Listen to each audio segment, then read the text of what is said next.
Bonjour à tous. Bien, peut-être juste que tu sors carrément du Zoom, peut-être. Bonjour à tous, merci d'être présents pour ce webinaire sur les attestations de salaire. On vous souhaite donc tous la bienvenue pour ce nouveau webinaire de novembre.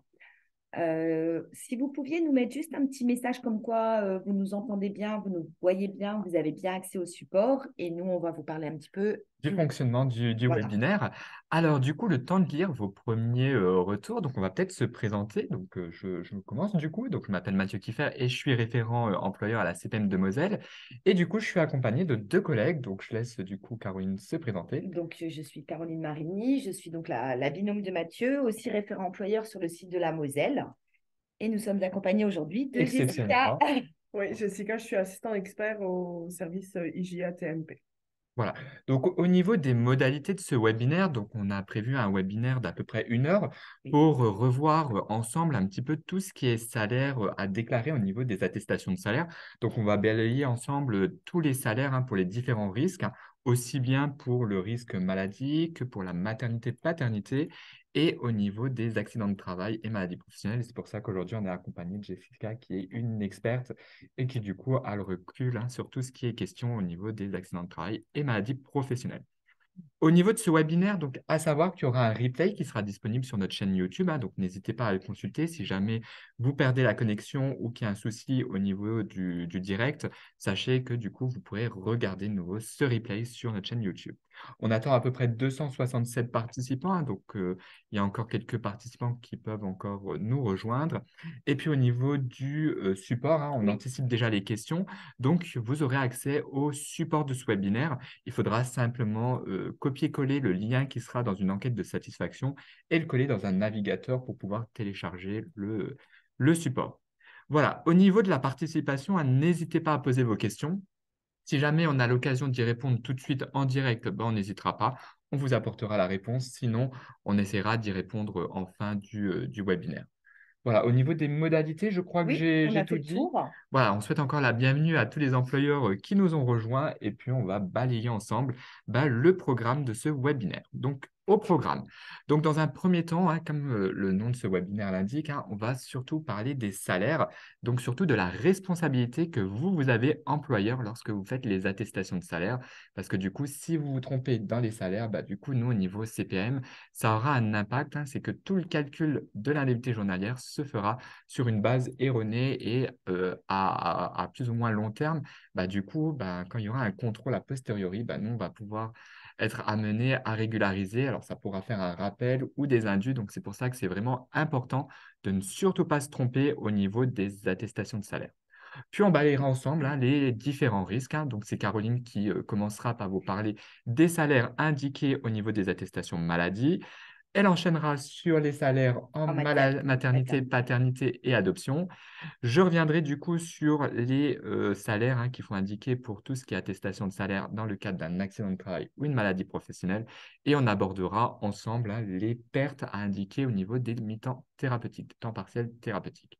Voilà au niveau du programme de la prochaine heure. Voilà.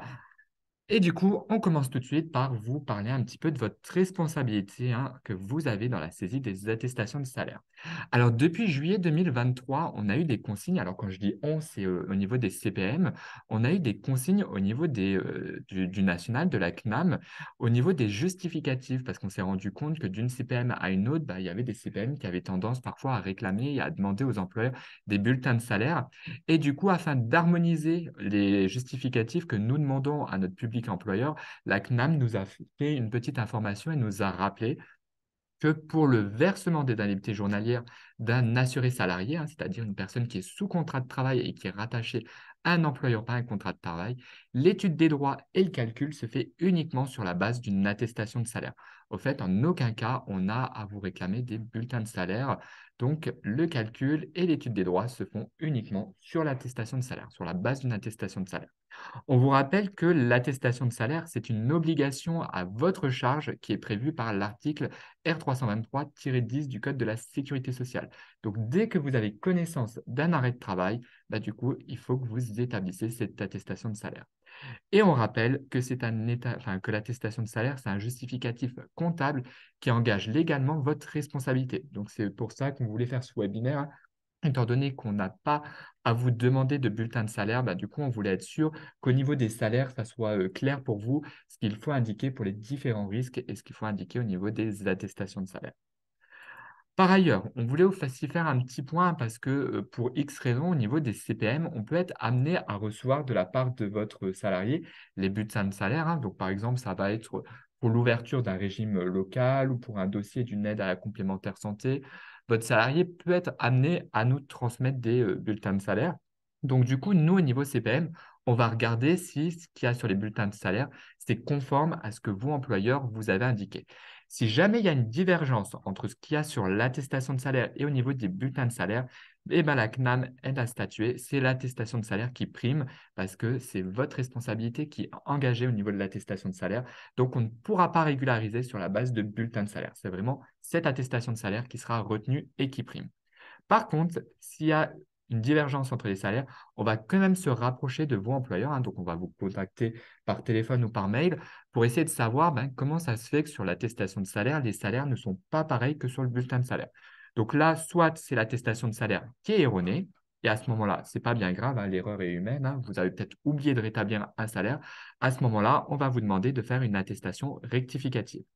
Par contre, si c'est bien l'attestation de salaire qui est juste et que le bulletin de salaire ne reprend pas exactement les éléments qu'on voit sur l'attestation de salaire, là, à ce moment-là, on va vous demander une trace, c'est-à-dire une confirmation par écrit que le salaire à prendre en compte pour le calcul de l'indemnité journalière, c'est bien le salaire qui figure sur l'attestation de salaire et que le bulletin de paye, par exemple, ne reprend pas des éléments variables. C'est-à-dire que vous avez rétabli le salaire, mais que ce n'est peut-être pas visible au niveau du bulletin de paye parce qu'il y a des éléments variables qui ne sont pas apparent sur le bulletin de salaire. Donc, on vous demandera, quoi qu'il arrive, une demande d'une confirmation. Dans tous les cas, si jamais on a un doute au niveau d'un salaire déclaré, on reviendra vers vous et on vous demandera une confirmation par écrit.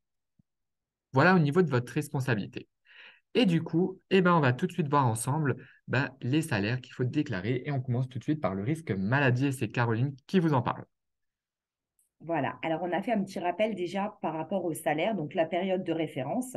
Les salaires qui sont pris en compte pour le calcul d'une indemnité journalière correspondent au salaire de la période de référence. Donc, quand on a un cas standard, un salarié standard, on va donc vous demander les 3 mois précédant l'arrêt.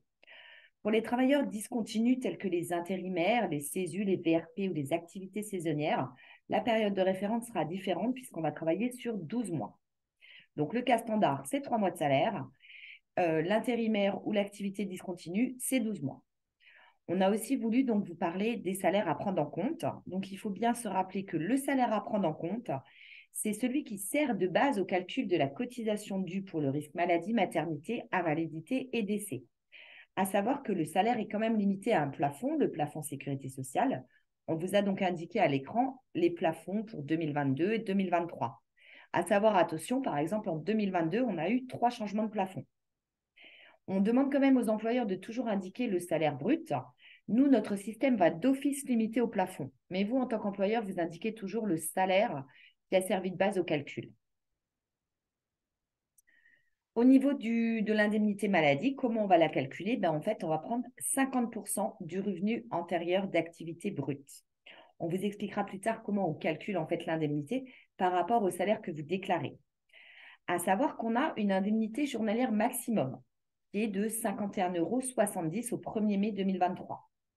Et on a également une indemnité minimum qui est versée donc au premier jour du 7e mois d'arrêt si votre salarié a une indemnité à 8 € par jour, à savoir qu'au premier jour du 7e mois, il touchera 10,24 €. Voilà au niveau du salaire. Au niveau du rétablissement de salaire, c'est là où on a pu constater qu'il y avait parfois des erreurs au niveau des employeurs. Vous avez parfois des doutes sur comment je rétablis, est-ce que je dois prendre en compte ou pas. Là, on vous a fait un petit résumé. Pour les cas standards, donc toujours le calcul sur 3 mois, lorsque la période de référence est incomplète, on va donc parler de rétablissement de salaire. Et on va vous donner les cas où il va falloir rétablir. À savoir, pour une nouvelle embauche, il faut savoir qu'il y a uniquement le mois de l'embauche qui est rétabli. On vous a mis un petit exemple à droite. On a un salarié qui est embauché le 20 février. La période de référence, ça va être janvier, février, mars. Donc, en janvier, on va indiquer un salaire à 0. Nouvelle embauche à 0, puisque, comme on l'a dit, on ne rétablit que le mois de l'embauche. Il a été embauché en février, le 20 février. Donc, dans la case 1, il va falloir indiquer le salaire réellement perçu, 500 euros, et rétablir donc un salaire rétabli à 2000 euros. Pour mars, il a travaillé chez vous, il perçoit bien 2000 euros. Donc, le cas encore de rétablissement de salaire pour une absence maladie, maternité, paternité, accident de travail ou maladie professionnelle. Dans le cas d'une journée du citoyen, dans le cas de la fermeture temporaire de l'établissement, intempéries, congés payés, d'une absence autorisée par l'employeur ou d'un temps partiel thérapeutique, d'une période de chômage partiel ou d'une grève. Dans ces cas-là, il vous est demandé de rétablir le salaire. Dans quel cas on ne rétablit pas le salaire en fait? On ne le rétablit pas en cas d'absence non payée, non autorisée, en cas de mise à pied ou pour le cadre de la journée de solidarité. Là, c'est les 3 cas où le salaire n'est pas à rétablir. Au niveau de vos DSN, alors surtout au niveau de vos DSN mensuels, pour les personnes qui font des signalements DSN, en fait, les salaires, vous ne les indiquez pas. Le système va d'office les chercher dans votre DSN mensuel. Alors, le salaire rétabli reste quand même de la responsabilité du déclarant. Il est véhiculé en tant que tel dans la DSN. Le rétablissement du salaire, il est véhiculé où en fait dans votre DSN mensuel? Il est véhiculé dans le bloc S21, G051011 et dans le type 003 salaire rétabli reconstitué.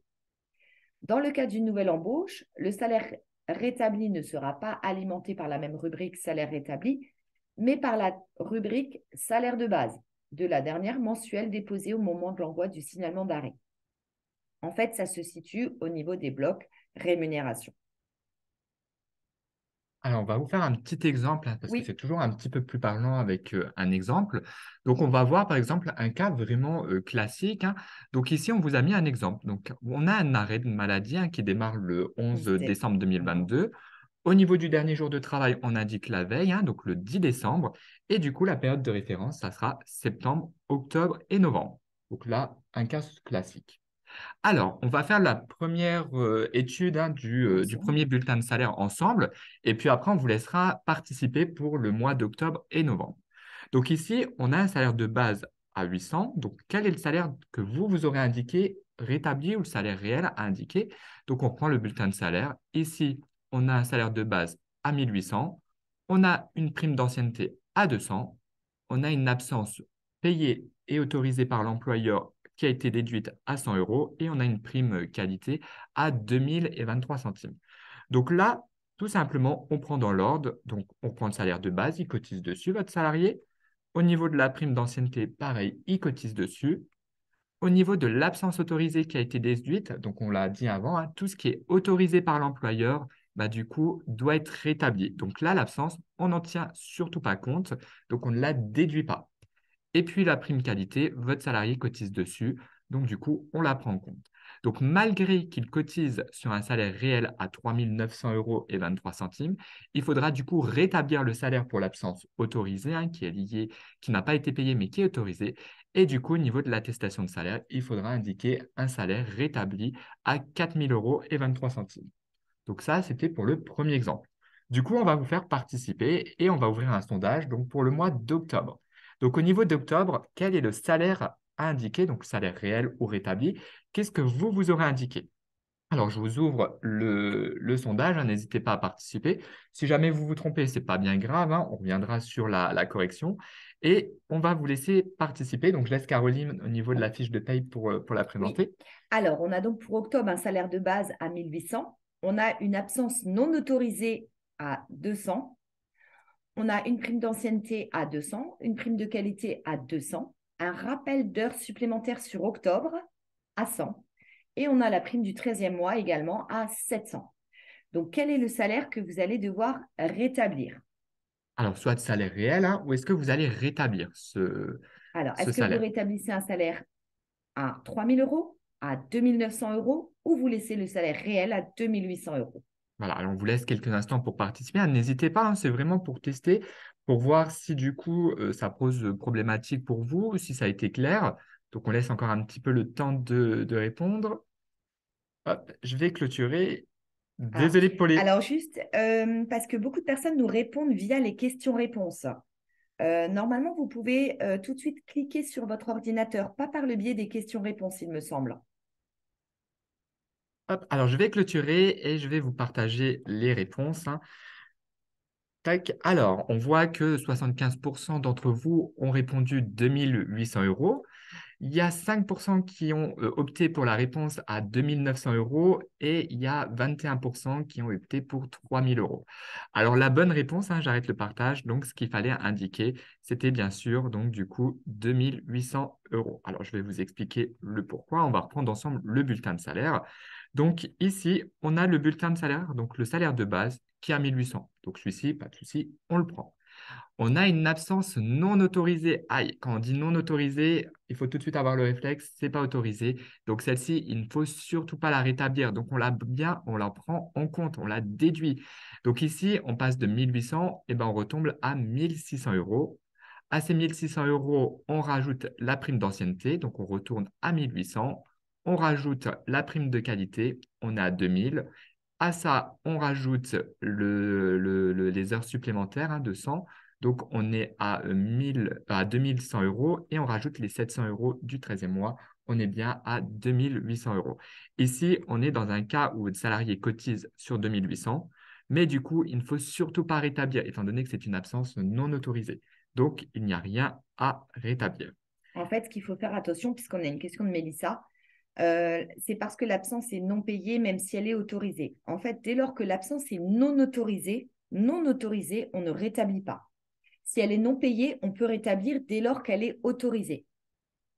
Et puis, du coup, on vous laisse encore participer, hein, donc on vous laisse encore une chance. Donc, pour le bulletin de salaire de novembre, donc pareil, je lance le sondage, hein, n'hésitez pas à Alors, on a un participer. salaire de base à 1800, une prime d'ancienneté à 200 et on a la grève à 100 euros. Quel est le salaire que vous allez indiquer? Est-ce que vous indiquez 1900 ou est-ce que vous rétablissez à 2000? Alors, je laisse encore un petit peu de temps. Jessica, tu as une petite idée? C'est pas, Vous c'est pas trop l'avez- toi. c'est pas C'est pas domaine. ton domaine. Alors, on va te donner la réponse. Alors, je vais clôturer du coup le sondage, hein. Je laisse encore quelques secondes. Tac, et je clôture. Donc, du coup, il y a à peu près la majorité. Alors, je vais peut-être partager les résultats, comme ça, vous les verrez. Donc, on a 64% qui pensent que le bon salaire indiqué, c'était 2000 euros et il y en a 36% qui pensent que le salaire, c'était 1900. Alors, du coup, pareil, hein, c'est la majorité qui avait bien raison. C'était bien un salaire à 2000 euros indiqué. Alors, pourquoi à 2000 euros? Eh bien, tout simplement, on prend les 1800 euros du salaire de base, on rajoute la prime d'ancienneté, on tombe du coup à un salaire à 2000 euros. La grève, eh bien, c'est tout simplement une absence autorisée par l'employeur, donc elle donne lieu à un rétablissement, donc on n'en tient pas compte. Et du coup, il fallait bien indiquer un salaire rétabli à 2000 euros. Donc votre salarié, il cotise bien sur 1900 euros, mais s'il n'avait pas eu cette grève qui est une absence autorisée par l'employeur, il aurait cotisé sur 2000 euros, donc il fallait bien indiquer un salaire rétabli à 2000 euros. Voilà au niveau d'un cas, donc on espère que c'était un petit peu plus clair pour vous. On va voir comment ça se matérialise du coup sur l'attestation de salaire. Donc tout simplement, au niveau de l'attestation de salaire, dans la première colonne, on met toujours le salaire soumis à cotisation, donc à la cotisation maladie. Donc pour septembre, on met 3 900 euros et 23 centimes. Par contre, on rétablit, parce qu'il y a eu une absence autorisée par l'employeur, on rétablit à 4 000 euros et 23 centimes. En octobre, tout simplement, on met 2800, mais toujours le salaire soumis à cotisation. Par contre, là, c'était une absence non autorisée, donc on ne rétablit pas le salaire, donc on laisse juste 2800 euros. Et pour novembre, on met un salaire toujours soumis à cotisation à 1900. Et puis du coup, on va le rétablir à cause de la grève qui est une absence autorisée par l'employeur. Et on va rétablir le salaire à 2000 euros. On vous a mis un petit peu le calcul d'une indemnité journalière. En fait, comment on calcule, nous, à la caisse primaire? On va donc prendre les trois salaires, à savoir, attention pour le salaire de septembre, on voit que votre salarié dépasse le plafond, puisque vous déclarez un salaire à 4 000 euros 23. Nous, le système limite d'office au plafond. Donc, on va prendre le plafond de 2022, on va additionner à 2800 plus 2000. On divise par 91,25. On a donc un revenu d'activité antérieure. Et comme on l'a dit tout à l'heure, on prend 50% de ce revenu d'activité antérieure. On va donc verser une indemnité journalière en maladie à 42,86 € Par jour, du coup. par jour. Oui. Voilà. Donc ça, c'était au niveau des salaires, hein, du rétablissement, hein. On voulait Oui. vraiment que ça soit clair avec un exemple concret. Voilà, donc on espère que c'est un petit peu plus clair. Et puis du coup, je ne sais pas s'il y avait des questions. Oui, alors on fait juste un petit point avant les questions par rapport aux intérimaires. Si peut-être aux intérimaires d'abord, Ah, on fait encore on les termine la maladie peut-être. Allez, on fait les On intérimaires. voulait vous expliquer aussi parce que peut-être chez vous, vous avez des activités discontinues.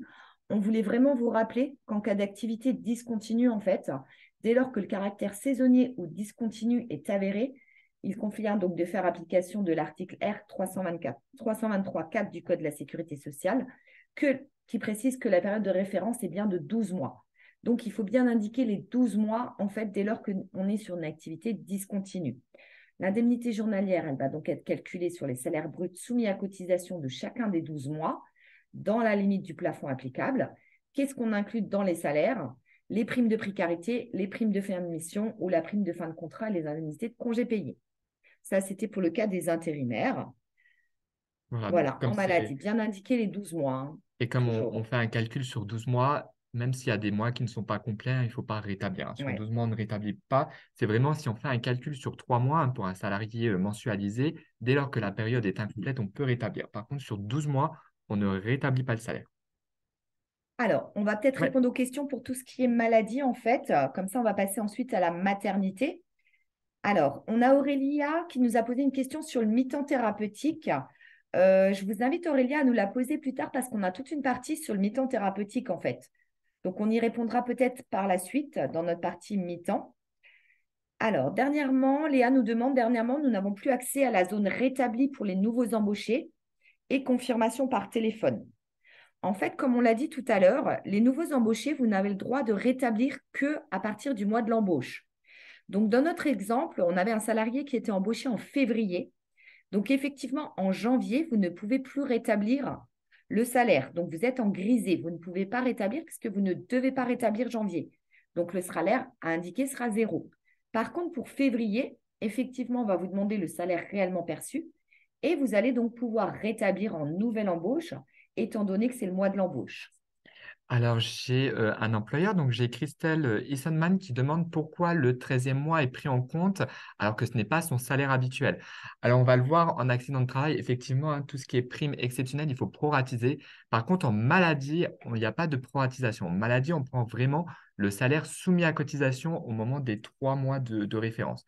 On prend vraiment tout simplement le bulletin de salaire, peu importe que ça soit un rappel lié à une activité antérieure, des heures supplémentaires. À partir du moment où il cotise sur cette variable, hein, sur cet élément de salaire, vous devez l'indiquer au niveau de l'attestation de salaire pour la maladie. Alors, Cathy nous dit, j'ai établi un signalement courant octobre, mais la DSN me signale que les informations de septembre n'ont pas été prises en compte en DSN. Comment savoir quand mon signalement sera bien pris en compte? Alors, en fait, quand vous faites un signalement DSN, on invite tous les employeurs à aller consulter son tableau de bord parce que, en fait, c'est là que vous allez trouver les informations. Vous allez savoir si votre signalement est bien arrivé à la caisse. Donc, si vous avez une anomalie bloquante, il faut savoir qu'on ne recevra jamais votre signalement. Donc, si c'est une anomalie bloquante, il va falloir faire une attestation nette entreprise et corriger l'anomalie. Si c'est une anomalie non bloquante, ça peut être une anomalie sur le nom, c'est pas bloquant, votre signalement, il part à la caisse, donc on le reçoit et on peut le traiter. Mais pensez bien à consulter toujours vos tableaux de bord. Si c'est une anomalie bloquante, les attestations, les signalements n'arrivent pas à la caisse. Alors, j'ai Virginie Brock qui nous demande est-ce qu'un CDD est considéré comme de l'activité discontinue? En fait, ça va dépendre son contrat de travail. C'est-à-dire que si c'est un CDD à temps plein et qui travaille tous les mois, du coup, non, pour nous, ça sera une activité à caractère continu. Donc, ça sera un salarié standard. Par contre, si votre salarié, dans son contrat de travail, c'est prévu qu'il soit juste en renforcement par rapport à la production de l'entreprise et qu'il va que travailler quelques heures par semaine par là, quelques heures par-ci, par-là, et que du coup, les mois, ils vont fluctuer d'un mois à l'autre, il n'aura pas le même temps de travail et pas le même salaire, du coup, là, on va considérer que c'est de l'activité discontinue. En fait, ça va dépendre de la base de son contrat de travail au niveau du CDD. Anaïs nous demande pourquoi le plafond mensuel sécurité sociale de 2022 est de 3 022,11. En Bonne fait, question. Alors ça, j'ai pas trop la réponse, c'est au niveau de la CNAM et en il fonction y a un de la plafond qui valeur est du SMIC. fixé. Oui, voilà, il y a un plafond qui est fixé et c'est le plafond qui est applicable en fait chaque année ou deux, trois fois par Voilà, an, le qui est plafond change. revalorisé en fonction de la Voilà. valeur du SMIC. Ça, malheureusement, c'est pas au niveau de la CPM que c'est fixé, hein, c'est au niveau national. Donc, ça dépend de la valeur du SMIC, hein. Si le SMIC est revalorisé à plusieurs reprises dans l'année, bah, du coup, le montant au niveau du plafond sécurité sociale est revalorisé également. Alors, Claudine nous demande comment fait-on si nous avons un abattement de 10%.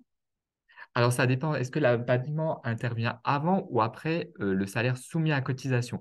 Si l'abattement de 10% intervient avant, bah, du coup, dès lors que vous allez indiquer le salaire au niveau de l'attestation de salaire ou salaire établi, bah, il faudra appliquer l'abattement de 10%. Si maintenant, enfin, voilà, s'il y a un abattement de 10% après montant soumis à cotisation, bah, il ne faudra pas appliquer. Nous, on prend vraiment ce qui est indiqué au niveau des salaires servant à la base pour la cotisation maladie, maternité, invalidité, décès.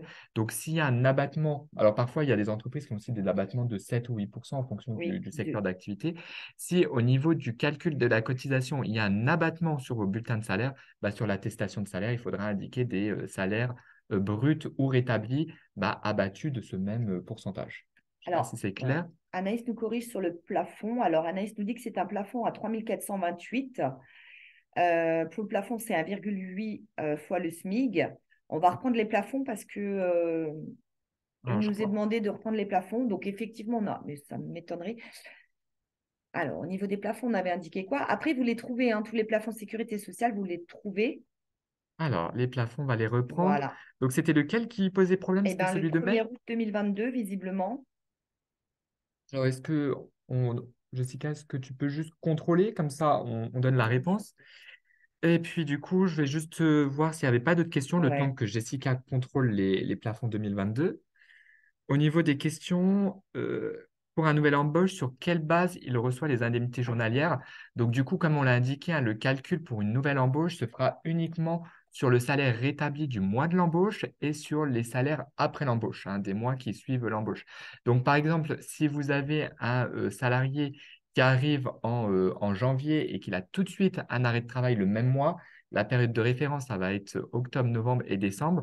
Donc, vous, si vous êtes employeur et que vous subrogez, malheureusement, vous n'aurez pas d'indemnité journalière parce que du coup, le calcul se fera sur les salaires antérieurs, hein, de ces anciens employeurs. Et du coup, c'est votre salarié qui percevra directement l'indemnité journalière. Par contre, si votre salarié arrive en cours de la période de référence, c'est-à-dire qu'il a un arrêt en avril et qu'il a été embauché en février, donc du coup, la période de référence, ça va être janvier, février, mars, du coup, vous, au niveau de employeur, le calcul, hein, de l'indemnité journalière se fera sur le mois de février avec un salaire rétabli pour la nouvelle embauche et sur le mois de mars. Ah, du coup, en février, c'était bien. Du coup, en février, je ne vois pas. Février 2022. Février. Février, non, il n'y a pas. C'est mai. Non, c'est Mai. mai C'est juste. 2022 ou août 2022. Alors, le plafond, en août 2022, il est de 3022, donc c'est bon, hein, Ouais. 3022, Là, ils sont 11. identiques. En janvier 2023, il est de 3076,70 €. On est bon. Et en mai 2023, 3144,87 €. Donc, c'est bon, hein, on vous confirme, on vient de vérifier au niveau Ouais. des plafonds, hein, sécurité sociale. Donc, c'est bien ces plafonds qui sont appliqués au niveau de l'assurance maladie. Et c'est pas. Alors, Anaïs nous demande, est-ce que c'est un plafond différent de celui qui sert pour le calcul de la tranche B? C'est vraiment des plafonds de sécurité sociale. Ouais, alors après, c'est vrai qu'au niveau des bulletins de salaire, il y a plusieurs plafonds, hein. Nous, au niveau de la cotisation, alors au niveau du calcul, hein, c'est vraiment juste au niveau du calcul ce plafond. Ce n'est pas au niveau des bulletins de salaire. Parce que c'est vrai qu'il y a des plafonds, hein, dans le calcul des cotisations. Il y a différents plafonds. Là, nous, les plafonds qu'on vous donne, c'est uniquement pour le calcul, hein, de l'indemnité journalière. Dès lors que vous avez des salaires qui sont supérieurs à ces plafonds, nous, pour le calcul, du coup, ça va être limité au plafond qu'on vient de vous communiquer à l'instant. Alors, on nous demande, doit-on rétablir lorsqu'il y a eu des indemnités les mois précédents et doit-on rétablir le jour de carence? Donc, effectivement, Oui, hein, dès on lors que est vous il y a des sur de la retenues, hein. maladie, voilà. Oui, dès lors que vous avez des retenues, hein, sur le bulletin de salaire, par exemple pour pour la carence ou pour des jours d'indemnité journalière, si vous ne maintenez pas le salaire, hein, vous allez avoir des retenues. Ces retenues qui figurent sur le bulletin de salaire, il faudra les rétablir.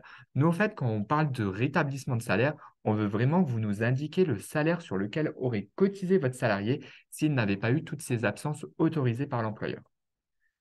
Alors, Christelle nous demande, le salarié qui est malade le mois de son embauche, va-t-il percevoir des indemnités journalières? Il n'y aura aucun salaire de référence car c'est un nouvel embauché. Oui, alors effectivement, on n'est pas Ouais. sûr, hein. Vous, en tant qu'employeur, vous ne pouvez pas savoir si votre salarié va avoir des indemnités journalières et si vous subrogez, est-ce que vous allez avoir un remboursement au niveau de la CPM dans le cas de la subrogation. Effectivement, hein, quand c'est une Ouais. nouvelle embauche, nous, on va demander les bulletins de salaire. Et si votre salarié déjà ne remplit pas les conditions, hein, c'est-à-dire que sur son ancien employeur, il avait travaillé moins de 150 heures, bah, nous, on va faire un refus. Et s'il a ces 150 heures, bah, nous, on pourra faire le calcul et procéder au versement des indemnités journalières. Par contre, ça sera votre salarié qui percevra les indemnités journalières parce que l'ouverture des droits a été étudiée et a été trouvée sur une activité antérieure. Donc, du coup, ça sera votre salarié qui percevra les indemnités journalières. On va peut-être avancer Oui, dans le c'est. support, comme ça on parle un Alors, petit on peu va de la maladie. parler voilà, de la maternité maintenant. Maternité. Alors, au niveau de la maternité, ben, le calcul et la période de référence, c'est toujours pareil comme maladie. Donc, pour un salarié cas standard, on est toujours sur 3 mois précédents. Pour un salarié discontinu, on travaille toujours sur les 12 mois précédant l'arrêt. Comme pour la maladie, finalement. Ouais. Le salaire à prendre en compte, donc c'est toujours le même, hein, c'est celui qui sert de base de calcul au calcul de la cotisation due pour les risques maladie, maternité, invalidité, décès, dans la limite d'un plafond. Alors attention, les plafonds sont différents en maladie et en maternité.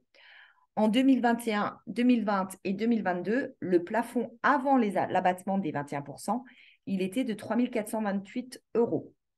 Au 1er janvier 2023, avant l'abattement, le plafond maternité était de 3 666 €. Au niveau de l'indemnité, ben, le calcul va être un tout petit peu différent. On va donc toujours prendre les 3 mois de salaire, on vous montrera. Et là, on va diviser par 91,25 et à ça, on va prendre 100% du revenu antérieur d'activité, abattu toujours des 21%, on y reviendra. L'indemnité journalière maximum qu'un salarié peut toucher ou qu'une salariée, au 1er janvier, elle sera de 95,22 €.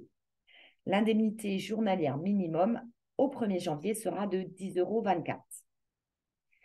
Donc, au niveau du salaire pour le calcul, en maternité, paternité, adoption, attention, ça se calcule sur la base des salaires soumis à cotisation, mais toujours diminués de 21%. Cet abattement du taux forfaitaire de 21% représente la part salariale des cotisations et contributions d'origine légale ou conventionnelle rendues obligatoires par la loi. Le système DSN, quand vous faites des signalements DSN, en fait, le système, il applique automatiquement l'abattement de 21% sur les salaires.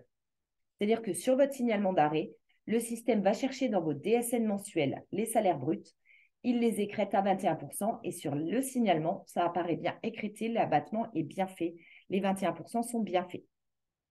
Avec un exemple. Ouais, un petit exemple, c'est plus parlant. Donc là, on a bien un salaire brut soumis à cotisation à 2601,53. On Voilà. voit qu'il cotise dessus. Il n'y a pas de retenue, hein. C'est vraiment un cas simple, hein. Il n'y a Classique. rien à Ouais. rétablir, pas On d'absence. enlève bien les 21%, comme on l'a dit. On arrive donc à un salaire brut moins abattement de 21% à 2055,21 €. On va partir d'un salarié qui a tous les mois le même salaire. Donc, Voilà, du donc coup, dès que vous allez faire l'attestation de salaire, il faudra bien penser du coup à indiquer moins 21% et à mettre les salaires abattus de 21%. quand vous faites une nette entreprise, hein, dès lors qu'on vous demande de saisir, en fait, il faudra bien cocher donc réduit de 21%, prendre le brut, enlever les 21% et nous indiquer les salaires.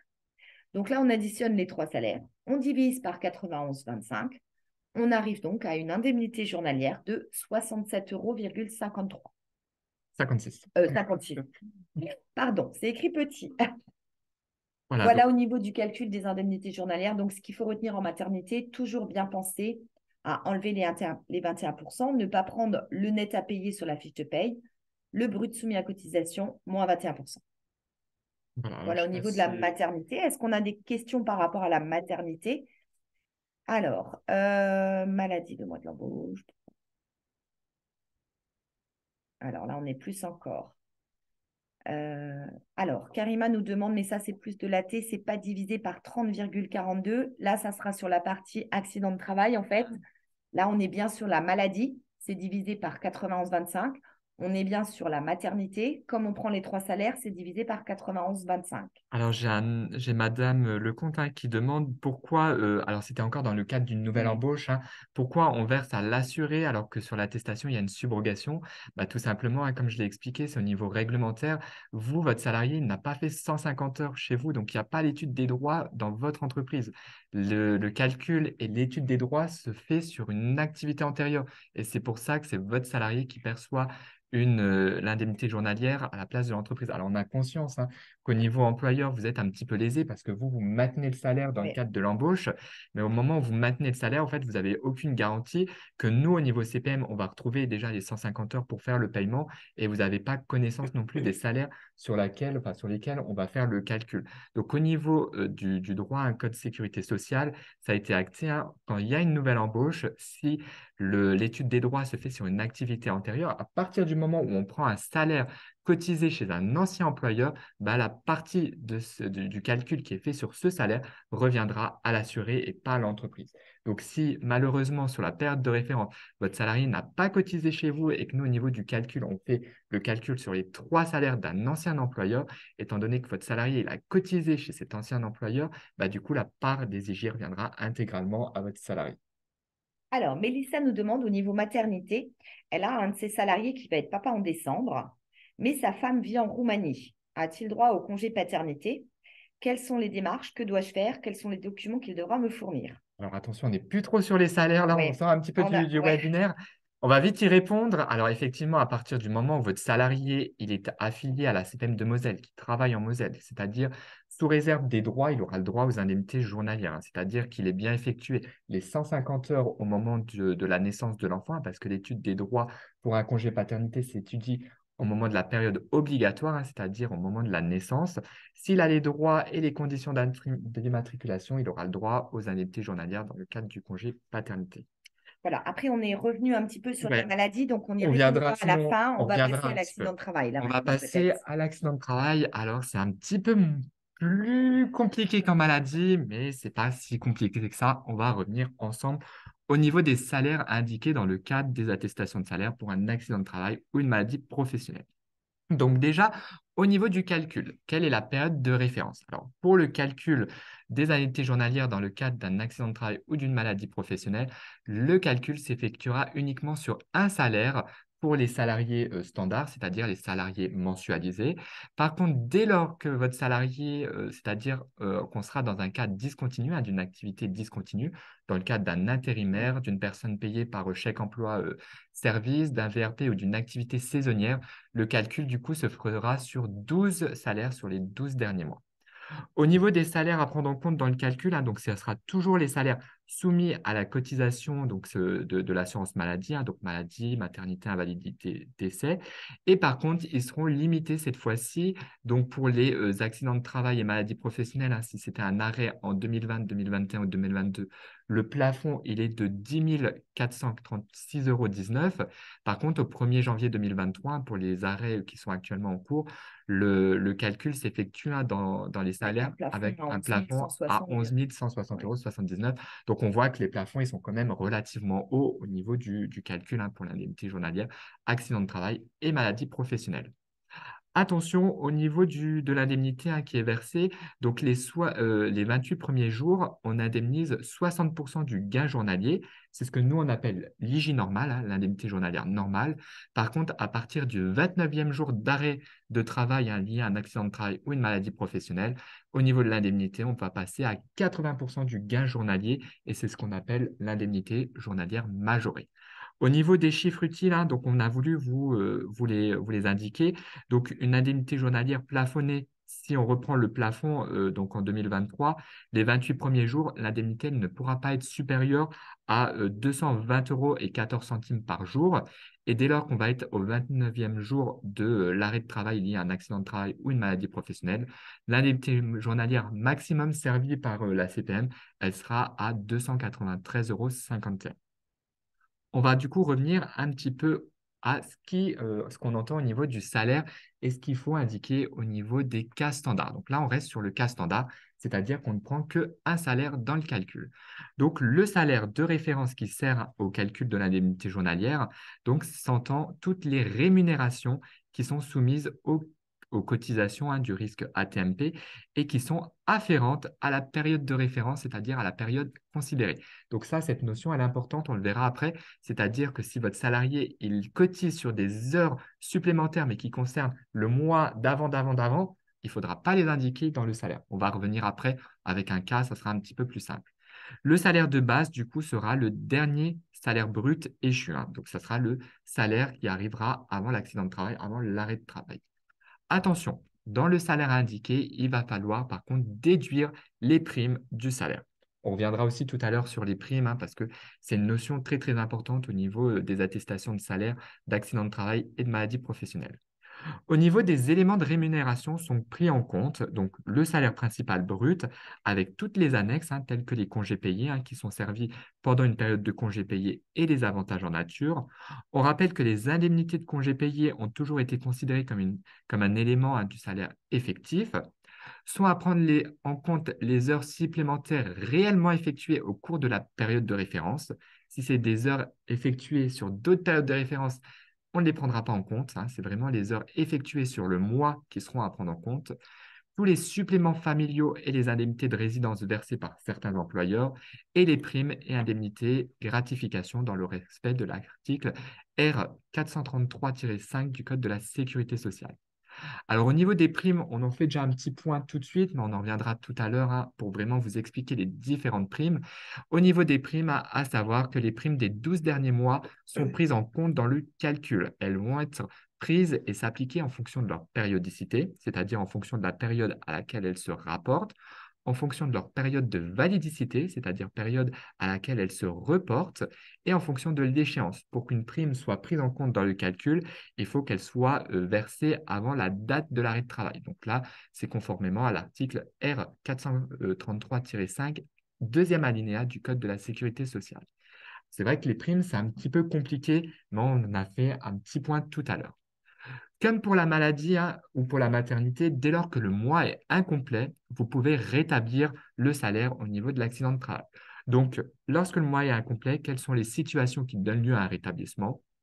Tout simplement, lorsque c'est une première activité ou une reprise d'activité depuis moins d'un mois, donc ça peut être une nouvelle embauche par exemple, dès lors qu'il y a une absence maladie, maternité, paternité, accident de travail ou maladie professionnelle, toutes les absences autorisées par l'employeur, les congés qu'ils soient non payés ou les congés sans solde, sauf si ce n'est pas autorisé au niveau de l'employeur, le chômage technique ou partiel indemnisé ou non, les fermetures de l'établissement, les grèves, le service militaire ou l'appel sous les drapeaux, tous les salaires de référence qui comprennent une retenue pour une indemnité journalière qui dépendent d'un mois encore antérieur à l'activité, au salaire du mois de référence, ou si la victime a changé d'emploi au cours de la période de référence.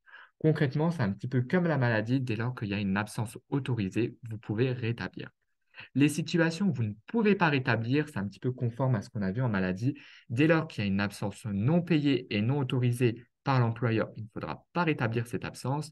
Qu'il y a une mise à pied, donc une absence pour mise à pied, ou pour la journée de solidarité. C'est vraiment les trois motifs qui ne donnent pas lieu à un rétablissement de salaire si la période est incomplète. On va parler des primes. C'est le plus gros et c'est le plus important, donc du coup les primes.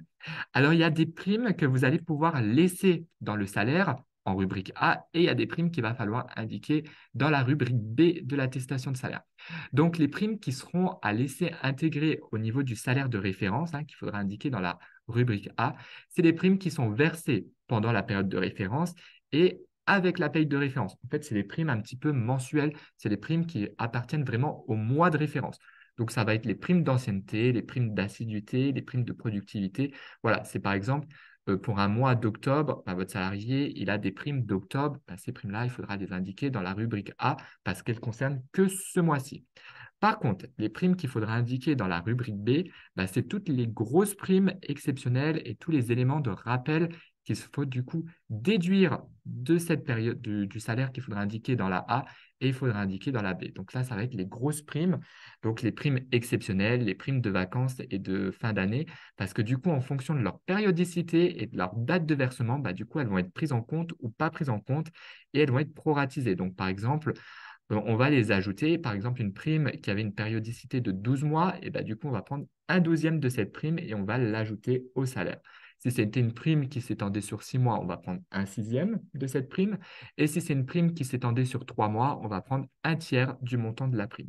Donc, quand vous remplissez sur Net Entreprise, en fait, l'étape B sur les primes, il est vraiment très important de bien indiquer les bonnes dates. La date du versement de la prime et surtout la période à laquelle la prime se rapporte, en fait, pour savoir si nous, on va la prendre et à quelle périodicité on va l'intégrer. Comment on va la proratiser. Et en fait, il faut même indiquer dans la rubrique B toutes les primes qu'il a perçues sur les 12 Oui, derniers mois. Pas uniquement sur le mois de référence. précédent. Si vous voyez que sur le mois de référence, vous avez un 13e mois, donc certes, il faudra indiquer cette prime de 13e mois en B, mais il faudra aussi rechercher toutes les primes exceptionnelles qu'il a eues sur l'année avant l'accident de travail, parce que du coup, nous, étant donné qu'on calcule que sur un mois, bah, du coup, vous allez me dire, oui, mais s'il n'a pas eu de prime sur ce mois-là, il aura un petit salaire, une petite IJ. Bah non, on va prendre toutes les primes qu'il a eues sur l'année, on va les proratiser et on va les ajouter dans le calcul.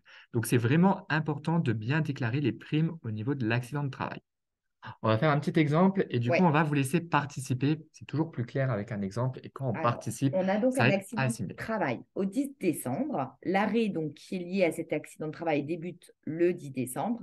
Dernier jour de travail, le 10. On va donc toujours être dans une période de référence. Donc, sur un mois en accident de travail, on va être sur la période de novembre. Donc, on a un salaire de base à 1800. On a une absence maladie qui concerne novembre à 200. On a une prime d'ancienneté. On a une prime de qualité. On a un rappel d'heures supplémentaires qui correspond à octobre, au mois d'octobre. Et on a une prime de 13e mois. À cela s'ajoute encore une prime de vacances qui est versée le 30 juin. Et qui concerne du coup la période de janvier à juin Juin. 2022 pour un montant de 600 euros. Voilà. Alors, avant de vous faire participer, on récapitule un petit peu ce qu'il y a sur l'attestation en interne parce que c'est un petit peu plus compliqué qu'en maladie. Donc, dans la rubrique A, toujours bien pensé, il faut toujours indiquer le salaire non rétabli, soumis à cotisation, mais en déduisant les primes exceptionnelles. Dans la rubrique B, on indique du coup les primes exceptionnelles du mois de référence et on va indiquer toutes les primes exceptionnelles des 12 derniers mois. Et dans la rubrique C, étant donné qu'ici, on a indiqué le salaire non rétabli, bah ici, on va du coup indiquer les montants à rétablir. Comme ça, étant donné qu'on ne les déduit pas ici, bah, on va les mettre ici et nous, au niveau CPM, on va les rajouter au calcul. Donc, du coup, c'est ici qu'on va vous faire participer. Alors, dans la rubrique A, qu'est-ce que vous allez indiquer au niveau des montants? Alors, du coup, je laisse Caroline. Oui. Alors, Euh, est-ce qu'on va indiquer 2000 alors, euros? 2000 euros, est-ce qu'on va indiquer 2200 euros ou est-ce qu'on va indiquer 2800 euros? Alors, on ouvre le sondage. On vous invite à remplir donc le sondage et on va vous donner ensuite la bonne réponse en vous expliquant un petit peu Alors, le qu'est-ce temps qu'on va de vous prendre. laisser répondre, donc on rappelle que c'est vraiment le salaire non rétabli, mais il faut déduire les primes. Donc, est-ce que du coup, on indique donc du coup 2000 euros? Est-ce qu'on va indiquer 2200 ou 2800? Alors, Brigitte nous demande, j'en profite, Brigitte nous demande, est-ce que via la DSN, c'est fait automatiquement? Donc, il faut savoir que si vos paramétrages logiciels de paye sont bien faits, normalement, c'est bien indiqué dans les bonnes cases. Parfois, malheureusement, on a quand même des loupés au niveau du signalement DSN et ça, il faut vraiment que vous, employeur, vous voyez avec votre éditeur de logiciel pour qu'il paramètre correctement, en fait, vos DSN mensuels pour que les primes se rapportent aux bonnes cases. Voilà, alors je vais mettre fin au sondage. Je suis désolé pour les personnes qui n'ont pas eu le temps de répondre. Donc, je vous partage les résultats. Donc, à 41% des employeurs qui nous regardent aujourd'hui, vous pensez qu'il fallait mettre 2000 euros. 35% pensaient qu'il fallait indiquer 2200 et 23% pensaient qu'il fallait indiquer 2800. Alors, du coup, la bonne réponse qu'il fallait indiquer, c'était 2000 euros. Alors, on va reprendre ensemble pourquoi 2000 euros. Donc, tout simplement, il fallait indiquer le salaire non rétabli. Donc, on prend les 1800 euros. Comme je l'ai dit, on ne rétablit pas, donc on prend les 200 euros qui ont été déduits. On prend la prime d'ancienneté, donc c'est une prime d'ancienneté qu'il a tous les mois. Donc, ce n'est pas une prime exceptionnelle qui est raccrochée à d'autres périodes de référence, à d'autres mois. Celle-ci, c'est la prime qu'il a pour le mois de novembre, donc on la prend en compte, elle ne concerne que novembre. La prime de qualité, pareil, elle concerne que le mois de novembre, donc on la prend en compte, on n'a pas besoin de la déduire. Attention, le rappel d'heures supplémentaires, même s'il cotise dessus, on ne les prend pas en compte, hein. Ça appartient à octobre. On a dit, hein, il faut uniquement indiquer les montants, les variables qui sont soumises à cotisation, mais qui dépendent de novembre. Tout ce qui est rappel antérieur, hein, des mois antérieurs, on ne prend pas en compte. Donc là, octobre, on ne prend pas en compte. Donc du coup, si on fait le calcul, hein, donc là, ici, on est à 1800, 2000 euros, 2200 euros. Par contre, on déduit bien la maladie, donc on sera bien à 2000 euros. Donc là, ici, le montant non rétabli avec les primes qui concernent uniquement le mois, ben, du coup, on est à 2000 euros. Voilà. Je ne sais pas si c'était clair pour vous, on Ouais. espère, on essaye de faire le plus simple. Et du Ensuite, donc, coup, il faudra indiquer dans les autres cases les primes exceptionnelles du mois de référence et des 12 derniers mois. Donc, quels rappels de salaire ou primes seront à indiquer en fait dans la case B? Qu'est-ce que vous allez prendre en fait dans la case B? donc, est-ce que vous allez du coup indiquer donc, le rappel de 1000 euros? Alors attention, je ne l'ai pas précisé, là il y a un petit piège, c'est qu'il y a plusieurs réponses de possibles. Avant, il n'y avait qu'une réponse de juste. Là, il y en a plusieurs, hein, donc n'hésitez pas à cocher plusieurs cases. Donc, est-ce qu'il faut indiquer le rappel à 100 euros des heures supplémentaires d'octobre? Est-ce qu'il faut indiquer la prime de 13e mois à 700 euros, la prime vacances à 600 euros, ou est-ce qu'il n'y a rien indiqué dans ces cases? Finalement, aucune prime n'est indiquée. Donc, on vous laisse un petit peu le temps de répondre. Hop. Alors, je vais clôturer. Hop. Alors, je sais que vous êtes impatient d'avoir la réponse, hein. Je vais clôturer le sondage. Donc, je vous partage. Donc, effectivement, encore la majorité avait plutôt bien répondu à cette question, hein. Il faudra bien sûr indiquer donc les 700 euros qui correspondent à la prime de 13e mois et la prime vacances. Alors, on va revenir ensemble, hein. J'arrête le partage et on va vous donner la réponse, hein, au niveau de la bonne réponse. Donc, bien sûr, hein, c'était les deux réponses qu'il fallait indiquer. Alors, pourquoi? Donc, le rappel d'heures supplémentaires. Alors, on commence par la prime vacances, hein. Effectivement, à la prime vacances, on vous a dit toutes les primes qui étaient versées sur les Sur les 12 12 derniers mois mois, il précédents. faut les indiquer. Donc, en juin, il avait une grosse prime, hein, qui correspondait à une prime de vacances qui concernait plusieurs mois. Celle-ci, il faut l'indiquer. Sur le bulletin de salaire, on voit qu'il y a 100 euros qui concernent le mois d'octobre. Comme on vous a dit, hein, ça, c'est déjà pas une prime. Et en plus, c'est un rappel d'heures effectuées sur d'autres mois, hein. C'est un rappel. Donc, comme ça ne concerne pas le mois de novembre, il ne faudra pas l'indiquer du tout sur l'attestation de salaire. Et puis, le 13e mois, bah, du coup, hein, comme on l'a dit, c'est une grosse prime qui englobe une périodicité de plusieurs mois. Celle-ci, il faudra du coup pas la déclarer dans la rubrique A et il faudra du coup la déclarer dans la rubrique B. Voilà au niveau des Ouais. salaires indiqués. La dernière rubrique, elle est plutôt simple, hein, on le fait ensemble, on ne va pas vous faire participer et ouvrir un sondage spécialement. Donc là, tout simplement, il faut simplement remettre les absences qui ont été déduites, hein.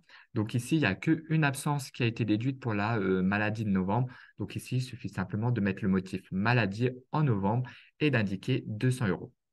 Voilà au niveau de l'attestation. Alors, on a conscience que c'est un petit peu plus lourd qu'en maladie, mais c'est vraiment important de bien comprendre parce que du coup, ça a une importance au niveau des salaires.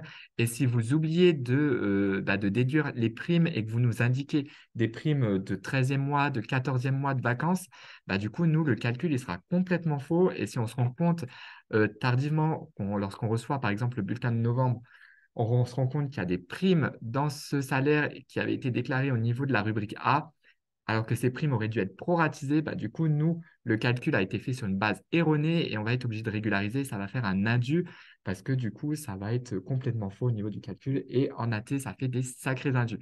Donc vraiment, soyez vigilants au niveau de l'attestation. Alors, on va reprendre un petit peu au niveau de la saisie, hein. Donc, important, sur Net Entreprise, la saisie, elle se fait dans l'ordre, hein. Donc, du coup, quand vous allez aller sur les salaires de référence, l'étape 1 sur 3, bah, on va vous demander ce qui va apparaître dans la rubrique A.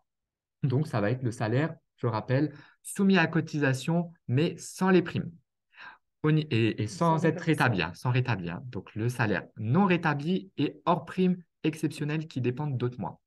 Dans la rubrique B, tout simplement, bah, ça va être les primes que votre salarié a perçues sur le mois de référence et sur les 11 derniers mois avant le mois de référence. Donc, c'est toutes les primes exceptionnelles. Et la rubrique C, ça va simplement être le Le montant des rétablissement. rétablissements ajoutés. Bien penser aussi à consulter les aides sur Net Entreprise si jamais il y a des questions.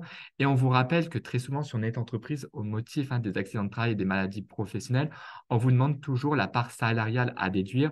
Donc, tout simplement, dans l'aide, c'est indiqué ce qu'il faut faire. C'est tout simplement, il faut penser à appliquer un taux forfaitaire de 21%. Donc, dans le calcul, si je ne me trompe pas, on reprend simplement le montant brut et on fait fois 0,21, c'est ça? Ouais. Voilà, fois 0,21 pour avoir le montant de la part salariale. Donc ça, c'est vraiment important aussi de ne pas se tromper au niveau de la part salariale. Voilà, au niveau de la saisie et voilà au niveau du calcul. Alors, on va rentrer en détail dans le calcul calcul. parce que c'est un petit peu plus complexe. C'est vrai que la législation en AT, elle est un petit peu moins complexe. Il n'y a pas l'étude des droits, il n'y a pas la durée d'indemnisation maximum, l'ALD, il n'y a pas tout ce côté-là, mais c'est au niveau du calcul que c'est un petit peu plus complexe. Donc là, ici, on a notre attestation de salaire avec du coup les éléments qu'on a vus ensemble. Donc du coup, au niveau du calcul, comment se calcule cette indemnité? Donc là, tout simplement, on reprend notre salaire de référence non rétabli. Donc ici, on a 2 000 € pour le mois de novembre. On ajoute le rétablissement. Donc, du coup, comme on n'avait pas rétabli ici et qu'on a indiqué le montant à rétablir, on va simplement l'additionner. Donc, du coup, on a nos 2 000 € de base qui concernent uniquement novembre. On a notre rétablissement à 200 €. Donc, ici, on a un salaire rétabli hors prime à 2 200. Par contre, on va du coup rajouter les primes qu'il a perçues exceptionnellement sur ce mois de novembre et on va reprendre les anciennes primes. Donc déjà, dans les anciennes primes, on avait vu qu'il y avait une prime de vacances, donc qui avait une périodicité de 6 mois. Donc, il avait eu 600 €. On va diviser les 600 € par 6, étant donné qu'il y avait une périodicité de 6 mois et on obtiendra 100 €. Et pour le 13e mois, la périodicité, elle était de 12 mois. Donc, du coup, on va prendre les 700 € qu'on va diviser par 12 et on obtiendra 58,33 €. Et ces primes, on va les ajouter du coup au salaire. Donc, du coup, on va avoir 2 200 € qui correspond au salaire établi, plus 100 € pour la prime de vacances, plus 58 € pour la prime du 13e mois, 58,33 € pour être précis. Et on va avoir un salaire qui va servir de calcul donc à 2 358,33 €. Au niveau du gain journalier, donc pour avoir le salaire par jour, du coup, on va diviser ce montant par 30 jours 42. Donc, c'est la moyenne du nombre de jours dans l'année qu'il y a sur un mois. Donc, on divise ce salaire par 30,42. On obtient un salaire journalier du coup à 77,53 €. Comme je l'ai rappelé, au niveau de l'indemnité journalière, on indemnise 60%. Donc, ça correspond à 46,52 € les 28 premiers jours. Par contre, si votre salarié il est absent au-delà Plus de de 28 28 jours, jours. à partir du 29e jour, ça sera 80% de ce gain journalier. Et du coup, on va indemniser 61,25 € au niveau de l'indemnité journalière majorée. Voilà au niveau du calcul. Donc, Ouais. vraiment important, bien penser à déduire parce que du coup, si vous nous indiquez les 700 € qu'il avait perçus pour le 13e mois dans le salaire ici, nous, du coup, on va inclure cette prime entièrement, alors que non, dans le calcul, il faut la proratiser parce que c'est une prime qu'il a certes perçue en novembre, mais qui a été rattachée à d'autres mois de référence aussi. Donc, il faut qu'on la proratise. Donc, vraiment important à bien penser à déduire les primes et à indiquer les primes dans la case B. Voilà, je crois qu'au niveau accident de travail, on a fait un petit peu le tour. Alors, avant Au de niveau reprendre, DSN, on oui. va juste reparler un petit peu de la DSN parce que là, du coup, on sait ce que vous dites derrière vos écrans. Vous dites, oh là là, j'espère que mon paramètre, il est bien réglé en DSN. Comme ça, je fais toutes mes attestations en DSN et j'ai pas besoin de me casser la tête sur Net Entreprise à savoir ce que je dois mettre, pas mettre dans les bonnes cases. Donc, on rappelle, au niveau du paramétrage, pareil, bien penser à vérifier avec votre éditeur de paye le paramétrage au niveau de la DSN. Donc, dans la rubrique A, le salaire de base, donc le dispositif DSN, il va cumuler toutes les rémunérations brutes qui sont indiquées dans le bloc 51. Donc, c'est le bloc des rémunérations en fonction donc des contrats de travail successifs. Si votre salarié avait plusieurs contrats sur le même mois, ça va additionner toutes les variables du bloc 51. Et si votre salarié avait des contrats simultanés sur le même mois dans la même entreprise, le système il va additionner toutes les variables du bloc 51. Attention, le paramétrage DSN est assez bien construit. Le montant sera tout de suite diminué des primes et des rappels, parce que comme on l'a vu ensemble, les primes et les rappels seront indiqués dans la colonne B. Donc, au niveau de la DSN, c'est assez bien construit. Ils vont tout de suite retirer toutes ces primes de 13e mois et d'intéressement qui possèdent une période de rattachement différente au mois de référence. Et du coup, ça va être alimenté dans cette rubrique B. La rubrique B, du coup, sans grande surprise, au niveau des rappels et des accessoires de salaire versés avec une périodicité différente à celle du mois de référence, du coup, ça va être les primes et les rappels des 11 mois antérieurs à la période de référence qui vont être remontés dans la colonne B. Et ça va se faire en fonction de ce que vous alimentez dans la rubrique 51, donc dans le bloc 51 pour les rappels de salaire. Et par contre, les primes, ça va être cette fois-ci pas le bloc 51, mais le bloc 52, les primes. Et en fonction de la périodicité et des primes exceptionnelles, donc ça sera dans la sous-rubrique 0,23 et les primes liées à l'activité, ça va être la sous-rubrique 0,27. Donc dès lors qu'il y a des primes qui seront alimentées dans le bloc 52 de votre DSN mensuel, du coup, elles vont être reportées ici et il faut un historique donc, du coup, de 12 mois.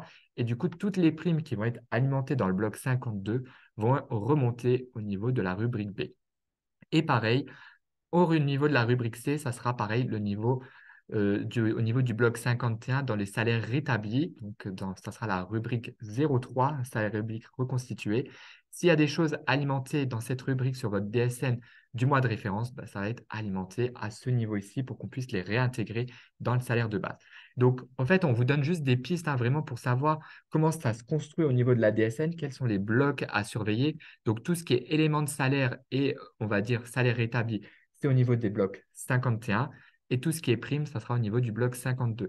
Donc vraiment, soyez vigilants au niveau du paramétrage. S'il y a des interrogations ou des soucis, vraiment, n'hésitez pas à vous rapprocher de votre éditeur de paye pour vraiment vous assurer que lors de la constitution de l'attestation en accident de travail et maladie professionnelle, tout soit bien paramétré et que tout remonte juste au niveau de l'attestation de salaire. Parce que comme on l'a indiqué, si c'est mal paramétré et que les primes, elles apparaissent dans la rubrique A parce qu'il y a une erreur au niveau du réglage DSN, du coup, au niveau de l'indemnité journalière, ça ne va pas remonter juste au niveau des attestations de salaire et au niveau du calcul, ça sera forcément faux. Et si malheureusement, il y a des contrôles a posteriori ou qu'on réceptionne un bulletin de salaire et qu'on se rend compte qu'il y a une erreur, nous, on va être obligé de régulariser et ça risque de faire mal parce que du coup, l'indemnité, elle sera calculée sur des primes qui auraient dû être proratisées et ça sera complètement faux. Donc, vous, en tant qu'entreprise, si vous subrogez ou votre salarié, s'il n'y a pas de subrogation, vous pouvez malheureusement vous retrouver avec des indus assez conséquents derrière liés à des erreurs de saisie ou de paramétrage. Donc, vraiment, soyez vigilants au niveau de la saisie et du paramétrage. Voilà, donc ça, c'était pour tout ce qui était cas standard. On va encore vite faire une petite parenthèse sur les cas discontinus. Donc, c'est comme en maladie ici. Donc, dès lors que le caractère saisonnier ou discontinu est avéré, il convient de faire application de l'article R313-7 du Code de la sécurité sociale, qui précise clairement que la période de référence pour le calcul est de 12 mois lorsque l'activité n'est pas continue et qu'elle présente un caractère saisonnier. Au niveau des salaires à indiquer, donc toujours, ça sera des salaires soumis à la cotisation, donc maladie, maternité, invalidité et deuil, des 12 derniers mois dans la limite du plafond applicable. Donc, sont à inclure dans ces salaires les primes, les indemnités et rappels de salaire, les primes de précarité ou la prime de fin de contrat si c'était un CDD, et les indemnités de congés payés versées lors de la fin du contrat qui interviennent lors de la période de référence. Et si finalement, il faut simplement reporter les salaires soumis à cotisation des 12 derniers mois si c'est une attestation pour un intérimaire ou un salarié qui est dans une situation d'une activité à caractère saisonnier. Voilà au niveau des intérimaires. Et puis le calcul, du coup, se fera sur l'année et puis on divisera par 360 pour avoir le montant par jour. Et on prendra 60% les 28 premiers jours et 80% du gain journalier à partir du 29e jour. Voilà, donc c'est sûr qu'au niveau accident de travail, c'est un petit peu plus dur au niveau du calcul. On pense à nos collègues qui ont des calculs savants à faire. Mais voilà, surtout ne vous trompez pas dans la saisie parce que ça a une importance au niveau du calcul. Alors, on va juste prendre les 2-3 petites questions accident de travail, comme ça on clôture un petit peu le chapitre. Alors, parce qu'on ne sait pas trop si c'est lié à l'accident de travail, Anaïs nous demande, quid des jours de CET payés? Faut-il les réintégrer? Alors, on va faire le distinguo entre la maladie et l'accident de travail. Donc, en maladie, on ne se pose pas la question s'il cotise dessus et que ça on les apparaît sur le intègre. période, on le prend. En maladie, c'est vraiment pas compliqué. Dès lors que votre salarié cotise, on prend en compte. En accident de travail, je pense que ça va être par rapport. Ça concerne le paiement Ouais. du CET, oui, on va le prendre en compte. Voilà, si c'est par exemple un CET qui est indemnisé en octobre et que le mois de référence c'est octobre, il faudra l'indiquer. Oui. Par contre, si c'est un CET qui En concerne période. d'autres mois, mais qui sont payés, enfin, qui est payé du coup en octobre, si ça n'est pas rattaché au mois À la d'octobre, période de il ne référence. faudra pas du coup l'intégrer sur l'attestation de salaire. Dans le salaire de base non rétabli, il faudra du coup le retirer. Alors, Marie nous demande, nous versons les indemnités nuit et dimanche et jours fériés le mois suivant. Faut-il les mettre dans le cadre B? Dans les primes, en fait, je pense. Hein. Dans le Oui, cadre c'est B, ça. Dans le c'était cas où les c'est en primes. décalé, il faut mettre en case B. Nous, Voilà, de Voilà, manière, s'il y a un doute, plutôt le mettre en case B. Après, c'est nous, en ça. fonction de la période à laquelle se on se rattache et en rapporte, fonction voilà. de la date de versement, les agents, hein, les techniciens du service IGAT, ils savent hein, s'il faudra le prendre en compte ou pas. Voilà, au niveau accident, je crois qu'on a fait un petit peu le tour. Alors, Mélissa demande, dans le BTP, c'est la caisse des congés payés qui paye le salarié. Je les ajoute dans le brut ou le brut rétabli. Alors effectivement, hein, s'il y a des déductions, alors moi je parle toujours pour la Pour la maladie, on maladie, viendra pour l'accident de travail. Dès lors qu'il y a des absences congés payées, hein, c'est des absences autorisées, donc nous il faudra rétablir rétablir. et indiquer le montant Dans le sur brut lequel, rétabli, en fait. ouais, en maladie, maternité, paternité, il faudra du coup indiquer le salaire rétabli en ne déduisant pas les congés payés et en rétablissement pour congés payés. Idem en accident de travail. Idem en accident de Voilà. travail, voilà. Mais indiqué du coup dans la case C, hein. C'est ça. Voilà. Voilà. En accident, il faudra le mettre dans la case C. Il y a encore juste une dernière question qui rejoint un petit peu. En tant que gestionnaire de paye, comment peut-on savoir ce qu'on doit déduire dans le maintien de salaire, même si on ne subroge pas les IJ, dans le cas d'un arrêt maladie dès l'embauche? Alors, la question, elle n'est pas Alors tout à ça, c'est fait pas claire. trop. Alors si je l'ai bien compris, après nous, on Ouais. va pas rentrer dans le détail de vos fiches de paye, hein, parce que Ah oui, nous, on dans n'est le pas maintien de salaire, gestionnaire on n'est pas gestionnaire de paye, hein, donc c'est pas à la CPM de vous dire comment régulariser ou au retenir, hein. niveau de la paye, Nous, ouais. au niveau du calcul, hein, dès lors qu'il y a un arrêt maladie, maternité, paternité, hein, dès lors que vous devez enregistrer des absences et déduire, nous, en fait, sur le montant que vous déduisez, on ne pourra pas trop rentrer sur le calcul, hein. C'est pas au niveau CPM qu'on va vous dire, bah, il faudra faire une déduction de 100 euros, de 150 euros. En fait, ça va dépendre du contrat de votre salarié, ça va dépendre de son montant horaire hein, qu'il a, ça va dépendre de la durée de l'absence. En fait, ça, c'est des calculs que vous devez faire au niveau interne. Interne. Ça dépend en fait de vos logiciels de paye, des différentes variables. Ça, nous, au niveau CPM, on ne va pas rentrer dans le détail d'un bulletin de salaire et vous dire, bah, pour une absence de 10 jours, il faudra déduire tant et tant. Voilà, nous, on n'est pas compétent pour le domaine des bulletins de salaire. Nous, on vous informe au niveau réglementation sécurité sociale dans le calcul. Après, au niveau des bulletins de salaire, on ne rentre pas en compte, ce n'est pas notre champ de compétences. D'accord. Peggy demande encore si ça concerne encore l'accident de travail. Donc, comment se passe l'indemnisation d'un salarié en maladie chez nous, mais qui a déclaré un accident de travail chez un autre employeur? À ce jour, elle n'a pas été indemnisée pour les arrêts successifs. Elle a dû effectuer une déclaration rectificative. Donc, en résumé, on a un salarié qui a deux employeurs, il a un accident de travail chez un. Comment se passera l'indemnisation en fait de son arrêt de travail, puisqu'il va être en arrêt certainement chez les deux? Donc, normalement, à mon sens, il est indemnisé au titre de l'accident de travail. Alors, je vais reprendre. Alors, attention, je vais reprendre pour être sûr que ça soit clair, hein. Donc là, on a un salarié qui a deux employeurs. Il a un accident de travail Chez chez l'un. un. Ça peut arriver. Donc, on fait juste un petit peu de démarche pour être sûr que ça soit clair à votre niveau. C'est l'employeur chez qui il a eu l'accident qui doit faire la déclaration Déclaration. Hein. d'accident de travail. Par contre, si maintenant son état de santé nécessite un arrêt de travail, le médecin va lui établir un certificat d'arrêt de travail et va cocher en lien avec un accident de travail. Il devra donner cet avis d'arrêt de travail aux deux employeurs, et à l'employeur A et à l'employeur B. Dès lors que vous, employeur, hein, peu importe que vous êtes l'employeur A ou l'employeur B, dès lors que vous avez un arrêt qui est coché en lien avec un accident de travail, vous allez faire une attestation de salaire accident de travail et nous, on vous invite toujours à faire une accident maladie. Parce que le temps que l'accident de travail soit reconnu, hein, parfois il y a des investigations, ça peut être un petit peu plus long hein, au niveau des délais. Nous, on va se baser, hein, le temps de l'instruction de travail, on va se baser sur l'attestation maladie hein, chez les deux employeurs pour faire le calcul de l'indemnité journalière et sera indemnisé provisoirement en maladie. Par contre, dès lors que l'accident de travail sera reconnu par nos services, à ce moment-là, nous, on va pouvoir régulariser et payer au titre des indemnités journalières accident de travail. Et là, du coup, on va se baser sur l'attestation accident de travail pour les deux employeurs. C'est pour ça, dès lors que vous avez un arrêt de travail qui est lié en rapport avec un accident de travail ou une maladie professionnelle, Nous, on vous préconise toujours de faire les deux attestations, et en accident de travail et en maladie. Comme ça, le temps de l'instruction, on peut déjà payer en maladie, hein. Si votre salarié n'a pas de maintien de salaire, bah, du coup, il ne va pas être dans une situation financière compliquée parce que nous, on va le payer en maladie classique. Et dès lors que l'accident de travail est reconnu, eh ben, on va régulariser avec votre attestation accident de travail À, et maladie professionnelle. à savoir, en DSN, quand vous faites des signalements DSN accident de travail, on a d'office un signalement maladie qui se fait. Donc, vous intervenez pas, mais dès lors que vous faites un signalement DSN accident de travail, le système est bien fait. Il nous envoie également en parallèle un signalement DSN maladie pour que justement, comme le disait Mathieu, le salarié ne soit pas dans une situation difficile puisqu'il n'a pas de salaire. Le temps qu'on reconnaisse l'accident et qu'on utilise votre signalement DSN accident, on peut déjà payer en maladie. Alors, on va juste un petit peu avancer parce que je Ouais, vois qu'on déborde un petit peu autour c'est vrai, du temps. c'est Alors, vrai. c'est pas que Alors, au je… niveau de la perte de salaire pour le temps partiel thérapeutique, on va voir aussi donc les deux risques, hein. Alors, au niveau de la maladie, comment on calcule déjà l'indemnité journalière temps partiel thérapeutique? Alors, c'est maladie, accident de travail et maladie Maladie professionnelle. Le professionnelle pour le calcul, ça reste le calcul. même. Donc, on prend toujours la perte brute que vous nous indiquez, divisée par le nombre de jours calendaires, en fait. Donc, bien indiquer la perte brute du salaire et on divise, nous, par le nombre de jours calendaires. Attention quand même, une petite subtilité. Dès lors qu'une période de congé payé intervient pendant une prescription médicale de temps partiel thérapeutique, il faut toujours découper les périodes. Les jours de congé payé intervenant pendant une période de prescription médicale de temps partiel thérapeutique ne donnent pas lieu à indemnisation. Il faut donc découper. On va vous expliquer comment. Donc, on est là en maladie.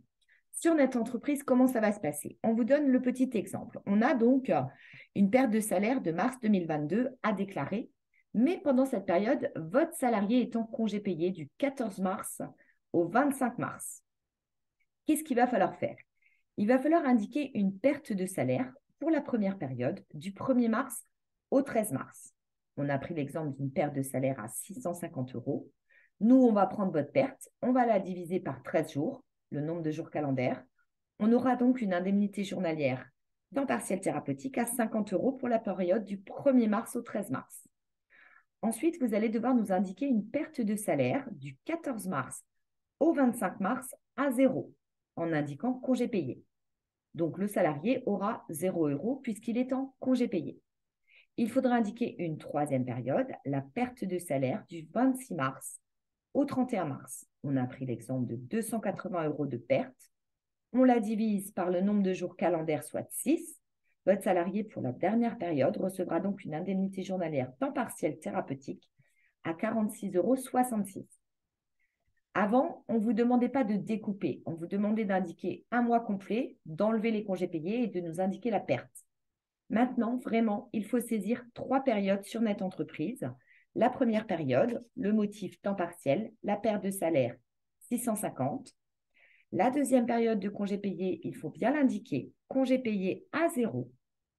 Et la dernière période, temps partiel, la bonne date, 26 au 31 mars, à 280 euros. Comment ça se reconstitue à notre niveau? L'attestation sera reconstituée comme vous le voyez à l'écran. On a bien nos 3 périodes de perte de salaire avec bien évidemment la période à 0 de congé payé. Voilà. Et en maladie, hein, il y a vraiment le motif COP, congé payé, qui apparaît. Voilà. Donc ça, c'est pour la maladie. On va parler de l'accident de L'accident de travail. travail. Vous allez voir, c'est presque aussi simple, mais ce n'est pas tout à fait aussi simple. Donc, on a repris le même cas, hein, comme ça, on repart sur le même cas que pour la maladie. Donc, vous devez déclarer le mi-temps de mars 2022, hein. Donc, à savoir que le salaire, normalement, de votre salarié de base, il est à 2 500 euros. Donc là, pareil, votre salarié, il a des congés payés sur la période du 14 au 25 mars. Donc, important, il faudra aussi scinder les périodes. Il faudra bien sûr nous indiquer la première perte, hein, donc du 1er jusqu'au 13, il avait une perte à 650. Au niveau du calcul, c'est exactement pareil qu'en maladie, hein. On va diviser par le nombre de jours calendaires, donc 13. On aura une indemnité à 50 euros.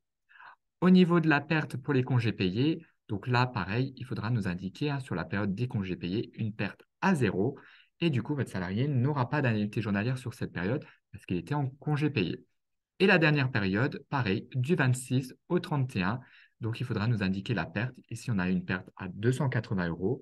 On va diviser par 6 jours calendaires et on aura une indemnité de 46,66 euros pour la perte du temps partiel thérapeutique par jour. Par contre, ce qui diverge un petit peu la différence entre la maladie et l'accident de travail, c'est qu'en maladie, il faut toujours indiquer le salaire réellement perçu pour la reprise du travail léger. Alors ici, on vous a mis, c'était ce qu'on vous demandait avant. Avant, s'embêtez pas, on déclarait du 1er mars jusqu'au 31 mars, mon salarié, il a perçu réellement 1570 euros et pour le mi-temps thérapeutique, il a perdu 930. On ne scindait pas. Par contre, comme l'a dit Caroline, maintenant, il faut scinder. Donc, du coup, vous, avant de faire l'attestation, il faut faire des calculs savants pour avoir, d'une part, quel est le salaire qu'il a réellement perçu sur la période du 1er au 13. Donc, ici, nous, on a fait des calculs savants. Donc, du coup, il a perçu réellement 398,38 € pour la partie réellement travaillée sur cette période. Pour cette période, il a perdu 650 euros. Et si on additionne le montant réellement perçu avec la perte, on obtient le salaire rétabli sur la période du 1 au 13. Pour la période du 14 mars jusqu'au 25 mars, bah, du coup, il faudra mettre le montant qu'il a réellement perçu pour les congés payés. Et du coup, il n'avait pas de perte, étant donné qu'il était en congé payé. Et on a le montant que votre salarié a réellement eu pour la période. Et on fait pareil pour la période numéro 3, donc du coup pour le temps partiel thérapeutique. Donc du 26 au 31, pour la reprise de travail, il a réellement eu 203,87 €. Il a eu une perte à cause du temps partiel thérapeutique de 280 euros. Si on additionne les deux, il aurait eu 483 euros s'il avait travaillé à temps complet. Et du coup, les montants qu'il a réellement perçus, bah, du coup, il faudra les indiquer sur le haut de l'attestation. Donc ça, il faudra bien penser à scinder. Donc du coup, ça, c'est les salaires qu'il a réellement eu pour chacune des périodes. Et ici, on retrouve la perte pour chacune des périodes. Et du coup, si on additionne la perte, enfin les pertes des différentes périodes, avec les salaires réellement perçus pour la reprise de travail léger, et ben, du coup, on obtient bien nos 2500 euros que votre salarié a en salaire de base. Donc, bien penser, il faut scinder aussi bien le haut que le bas de l'attestation de salaire. Le haut, il faut mettre les salaires réels que votre salarié a réellement perçus, y compris pour les congés payés. Et du coup, dans les pertes, il faut bien sûr indiquer les pertes et faire apparaître une perte à 0 € pour les périodes de congés payés. Au niveau de la maladie, de l'accident de travail, on ne peut pas faire apparaître le motif congé payé. Au niveau de Net Entreprise, il n'y a pas la possibilité de choisir. Mais nous, au niveau CPM, on sait bien que si vous scindez et qu'on a une période à 0 €, bah, c'est parce que votre salarié était en congé payé. C'est un peu plus rare d'avoir des mi-temps thérapeutiques en accident de travail, maladie professionnelle, mais ça peut arriver. On en voit quand même régulièrement tous les mois. Mais c'est vrai que pour vous, entreprise, vous avez peut-être un petit peu moins souvent le cas. Mais voilà, on voulait quand même vous montrer comment faire l'attestation de salaire parce que du coup, ça ne se fait pas tout à fait pareil qu'en maladie. Voilà au niveau. Alors peut-être juste avant de reprendre les questions, on va Oui, peut-être juste finir avec les contacts et puis on va reprendre un petit peu les questions et les cas qu'on n'a peut-être pas eu le temps de de répondre. Alors, au répondre. niveau des contacts, on vous met toujours les mêmes contacts. Donc, on a les sites Net Entreprise. On vous invite à consulter le site Net Entreprise, notamment les MOOC de formation. Vous avez des petits tutos qui vous expliquent un petit peu comment gérer vos administrateurs, vos déclarations directement sur Net Entreprise. Vous avez également une base de connaissances qui vous informe un petit peu des nouveautés sur Net Entreprise et un petit peu de la réglementation. Donc, n'hésitez pas à la consulter. Amélie Entreprise, toujours très intéressant aussi parce que vous avez l'actualité de l'assurance maladie en règle générale. Vous avez des infos réglementaires. Si vous tapez notre département, le 57, vous avez les informations locales qui concernent notre caisse et notamment les dates de nos prochains webinaires auxquels vous pouvez aussi vous inscrire par Amélie Entreprise. Au niveau des numéros de téléphone, deux numéros à connaître. Donc, on vous a mis toujours le numéro de téléphone de Net Entreprise. Si jamais il y a des soucis avec votre compte Net Entreprise ou un téléservice, vous pouvez les contacter. C'est au 0820 000 516. Et pour la CPM, on a une plateforme Oui. régionale employeur qui est vraiment dédiée aux employeurs. Donc, c'est le 36 79.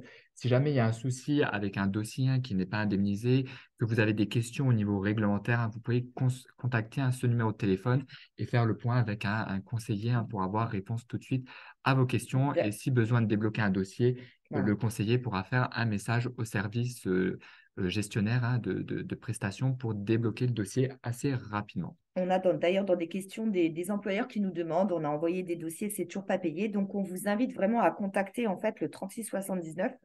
Nos collègues sont là justement pour répondre à vos questions. Pourquoi les dossiers ne sont pas payés? En webinaire, on ne peut pas répondre pourquoi les dossiers ne sont pas payés. Donc, on vous invite vraiment à contacter nos collègues. Alors, du coup, on va reprendre un petit peu les questions qui étaient restées en suspens. Donc, c'est un petit Donc, peu mélangé ouais, on va maladie, reprendre. accident. On va essayer de faire le lien entre ce qui concerne la maladie et l'accident. On espère pouvoir répondre correctement sans mélanger la maladie, l'accident, la maternité, paternité. On va essayer d'être le plus clair possible en tout cas. Oui. Alors, j'ai Brigitte Becker qui nous demande à quoi correspond le diviseur 91-25. Alors, je rembobine un petit peu. Donc, en maladie ou en maternité-paternité, on se rappelle, hein, le calcul se fait sur 3 mois. Le 91-25, c'est simplement le nombre de jours qu'il y a sur 3 mois. Donc, pour avoir ce nombre de jours, hein, la CNAM, elle avait pris le nombre de jours sur l'année, donc 365. Elle divise par 12, donc ça fait 30,25 jours par mois. 30-42. 30-42? Mm. J'ai du mal à diviser par 12. Donc 30-42 jours par mois, et puis il suffit simplement de faire x3, et du coup on obtient 91,25 jours. C'est Donc moyenne en fait. voilà, dès lors qu'on fait un calcul sur 3 mois, on additionne les salaires ou salaires rétablis des 3 mois, et on divise par 91,25 jours. C'est la moyenne du nombre de jours sur 3 mois. Alors, on a une question du service RH concernant une attestation de plus de 6 mois. Alors, c'est vrai qu'on n'en a pas parlé, c'est dans d'autres webinaires, on va quand même y répondre. Lors d'un renouvellement d'une attestation de plus de 6 mois. Donc, visiblement, c'est la deuxième attestation de plus de 6 mois. À quelle période de référence devons-nous se référer? Donc, en fait, on va toujours prendre le dernier jour de travail de l'arrêt. On a, même si c'est la deuxième, on a un arrêt de travail qui débute avec un dernier jour de travail au 31 décembre, dernier jour de travail. Il faudra, dans l'attestation de plus de 6 mois, toujours indiquer le même dernier jour de travail que l'attestation de maladie. Alors, j'ai Madame Ekman qui nous demande, alors là, on se remet dans la situation, c'est pour les nouvelles embauches.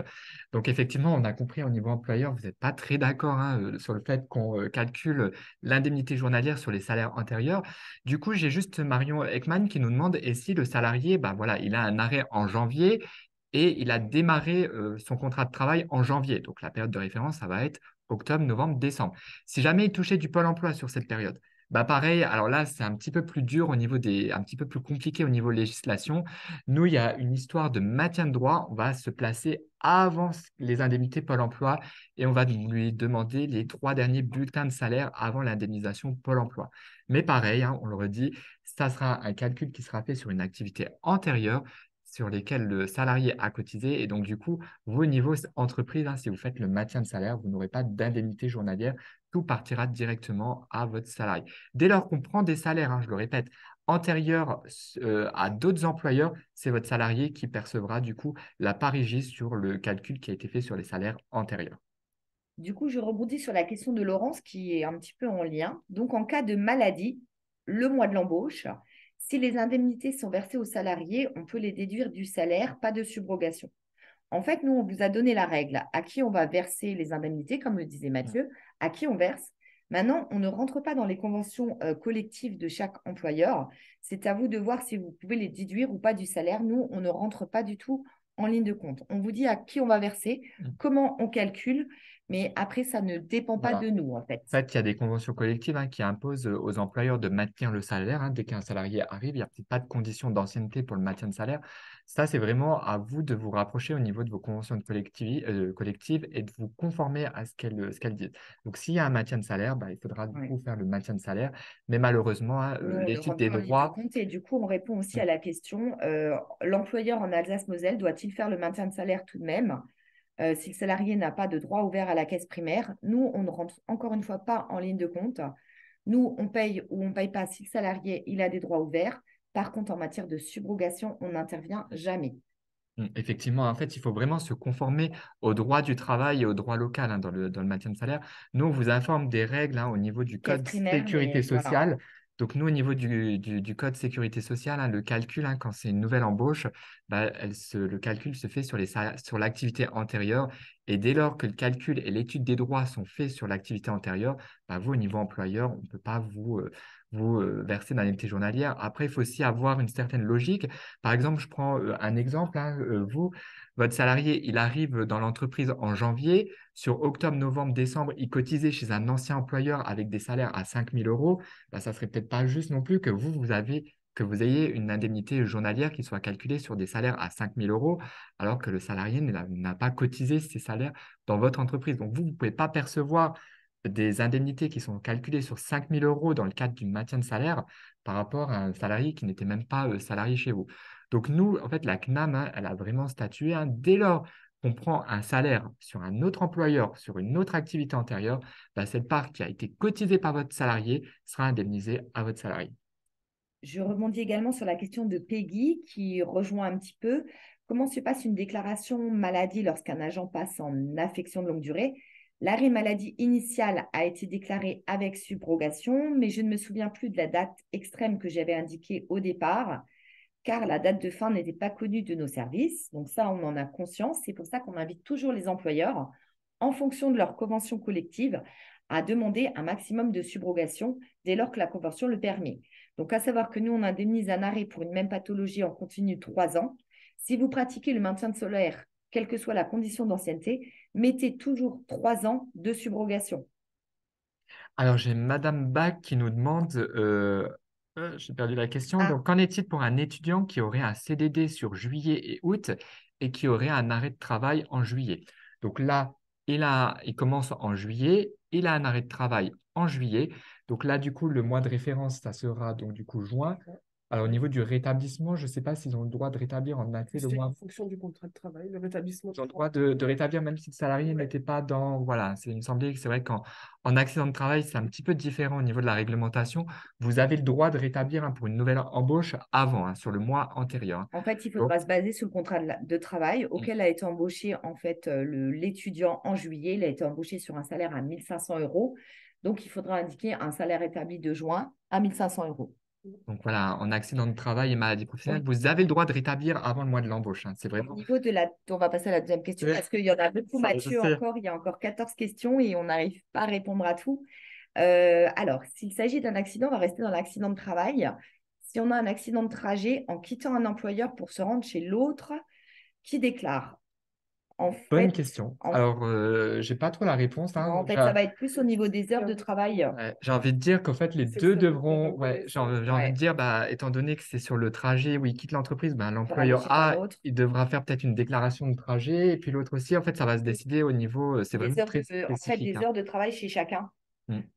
Ça, on ne pourra pas vraiment vous répondre à Ouais. cette question. Ça va vraiment être de la Alors, compétence des risques professionnels. Cathy nous demande, sur un autre onglet, donc on repart sur de la DSN et les catégories flux bloquants, même si ce n'est pas trop l'objet du webinaire. Dès lors que vous avez un flux bloquant, en fait, on vous a dit l'attestation, le signalement n'arrive pas chez nous. Visiblement, le message que vous avez, c'est nous ne pouvons pas traiter la DSN M-1 pour le contrat 00165. La déclaration est mise en attente. Donc, effectivement, le signalement n'arrive pas chez nous. Visiblement, il y aurait une modification sur un contrat et la DSN précédente, la DSN mensuelle, n'est pas parvenue à la caisse. Alors, il y a peut-être eu un changement de contrat à ce moment-là. Après, n'hésitez pas à vous rapprocher de votre éditeur de paye, Ouais. hein, pour justement revoir s'il n'y a pas une erreur dans le paramétrage ou à quoi correspond ce type de flux bloquant. Et puis, lui, il sera là pour vous accompagner pour essayer de résoudre le problème, hein. Donc, n'hésitez pas à vous rapporter. Alors, on va passer peut-être au temps partiel. On a quelques questions sur du temps partiel. Donc, Brigitte nous demande, pour le temps partiel via la DSN, lors de la saisie en absence sur le logiciel de paye, doit-on scinder également les périodes de congés payés? Alors, actuellement, hein, les signalements DSN pour les temps partiels thérapeutiques ne sont pas possibles, hein. Les Vous signalements. pouvez Mais au niveau de la DSN mensuelle, mensuel. peut-être elle demande comment remplir dans le logiciel de paye l'absence. En fait, ça va dépendre des logiciels de paye. Il me semble que les logiciels de paye, vous devez indiquer dans vos logiciels de paye les périodes de temps partiel et les périodes de congés payés, en fait. Bon, après, c'est voilà, C'est propre à si chaque ouais. Nous, logiciel. on ne va pas Mais rentrer dans comment vous devez alimenter, hein, vos bulletins de salaire et dans vos logiciels. Nous, pour l'instant, à savoir que de toute façon, l'attestation pour un temps partiel se fait absolument que sur Net Entreprise. Et donc, du coup, sur Net Entreprise, il faut pour l'instant scinder. De toute façon, on fera un webinaire dès lors qu'on aura le feu vert au niveau du national, hein, dès lors que les liens seront actifs pour faire des signalements DSN dans le cadre d'un temps partiel thérapeutique. On n'hésitera pas à faire un webinaire à ce moment-là sur les attestations de temps partiel thérapeutique en DSN. alors, Nathalie nous demande, en cas de maladie lors d'une période de temps partiel, durant ce mois, 10 jours de maladie temps complet. Donc, il faut bien faire 3 attestations de salaire. Une première période de temps partiel thérapeutique. Vous faites ensuite une attestation de salaire pour l'arrêt temps plein. Et ensuite, il faudra également refaire pour la dernière période dans le même mois de temps partiel thérapeutique.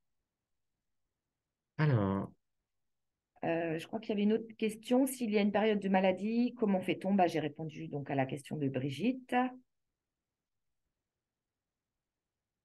Alors, est-ce qu'il y avait encore d'autres? Un salarié. Alors, Leïla nous demande, un salarié en maladie depuis plus de 5 mois a obtenu sa reconnaissance en maladie professionnelle. Comment modifier l'attestation de salaire? Il suffit simplement de nous faire un signalement DSN accident de travail ou une attestation nette entreprise accident de travail. Alors après, je rebondis aussi sur comment modifier une attestation de salaire. Si jamais vous vous rendez compte, c'est vrai qu'on ne l'a peut-être pas dit, hein, si jamais vous vous rendez compte a posteriori que vous vous êtes trompé sur une attestation de salaire, hein, dans un salaire établi, pensez bien à nous faire une attestation à ce moment-là rectificative. Comme ça, nous, on prendra cette attestation rectificative pour régulariser le dossier. Alors, qu'est-ce qu'on a encore? Alors, effectivement, je rebondis juste, Non. hein, le support du webinaire, hein, je rappelle, il sera bien accessible à l'issue de la présentation. Il y aura un lien à copier-coller dans l'enquête de satisfaction dans un navigateur pour pouvoir le télécharger, hein. Donc, n'hésitez pas. Après, on avait une question sur l'IRCANTEC. Alors, ce n'est pas vraiment l'objet du webinaire, hein, Ouais, pour obtenir les bordereaux de paiement des indemnités journalières pour les agents IRCANTEC. Donc, les bordereaux de paiement, c'est toujours sur Net Entreprise, ouais. hein. Il faut aller les chercher. On essaye de balayer pour voir s'il y avait Ouais, encore des non. questions au niveau des. Je crois qu'on avait fait le tour un petit peu de l'ensemble des questions, hein, liées au salaire, et Mm. que ce soit en maladie, accident de travail ou maladie professionnelle. Euh, Tac. Bah, écoutez, je pense qu'on a répondu à peu près à l'ensemble Des des questions. questions. Après, n'hésitez pas à télécharger le support, hein. Je pense qu'il est assez bien construit avec Mm. les exemples de rétablissement en maladie, l'abattement de 21% qu'il faut impérativement faire sur les risques maternité, paternité et adoption. Et puis, au niveau de l'attestation en accident de travail, hein, vraiment faire attention au niveau des primes, hein, bien penser à distinguer les primes exceptionnelles dans la rubrique B et à aussi alimenter cette rubrique en fonction des primes qui ont été versées sur les 12 derniers mois. Voilà, je Bon, pense qu'on a on fait un vous petit peu le remercie. tour. On Voilà, espère qu'on a merci, été on a été clair. clair. On a un petit N'hésitez peu pas. débordé sur le temps, Ouais, mais c'est c'était un ça. sujet qui était quand même important, hein, pour éviter les erreurs, hein. Donc, on s'excuse sur le temps qu'on a un petit peu mangé, hein. On a un petit peu dépassé le temps imparti. Mais du coup, voilà, on vous remercie encore Pour pour votre votre attention, votre participation, votre présence. participation. On vous invite donc à notre prochain webinaire qui aura lieu le 30 novembre. Le thème, ça sera normalement le congé paternité, le nouveau téléservice compte entreprise pour déclarer donc tous vos congés paternité par le nouveau téléservice compte entreprise. Donc, on vous donne rendez-vous le 30 novembre et on vous remercie de votre Voilà, attention. on vous remercie. À très bientôt. Au Au revoir. revoir. Au revoir.